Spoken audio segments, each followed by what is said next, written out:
Porn star smarty డేనియల్స్కు $1.30 లక్షల అక్రమంగా చెల్లించి బిజినెస్ రికార్డులు తారుమారు చేసిన హష్మణి కేసులో న్యూయార్క్ కోర్టు డొనాల్డ్ ట్రంప్ను దోషిగా తేల్చడం అమెరికాలో చర్చనీయాంశంగా మారింది. ట్రంప్పై నమోదైన 34 తీవ్ర అభియోగాలన్నీ రుజువైనట్లు కోర్టు వెల్లడించింది. జూలై 11న న్యాయస్థానం తుది తీర్పు ఇవ్వడంతో పాటు శిక్ష ఖరారు చేయనుంది. ఈ వ్యవహారంలో ట్రంప్కు జైలు శిక్ష లేదా జరిమానా విధించే అవకాశం ఉందని న్యాయ నిపుణులు చెబుతున్నారు.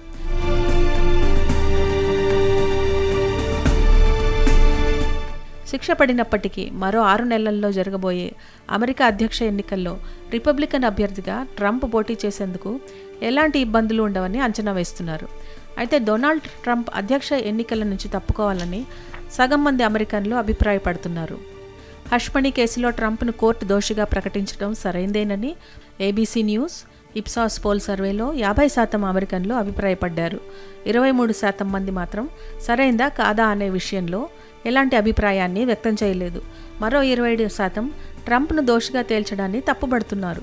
ఈ కేసులో ట్రంప్పై వచ్చిన ఆరోపణలు రాజకీయంగా ప్రేరేపితంగా ఉన్నాయని సర్వేలో పాల్గొన్న అమెరికన్లు స్పష్టం చేశారు.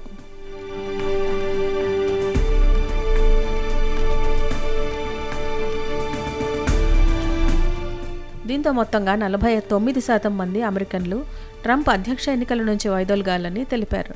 ట్రంప్ పలు ప్రైమరీ ఎన్నికల్లో విజయం సాధించి రిపబ్లిక్ పార్టీ తరపున అధ్యక్ష పదవికి పోటీ పడుతున్నారు. అమెరికాలో అధ్యక్ష ఎన్నికలు నవంబర్లో జరగనున్నాయి. ట్రంప్ను దోషిగా ప్రకటించడం ఆయన గెలుపు అవకాశాలపై ఎలాంటి ప్రభావం చూపుతుందో చూడాలి.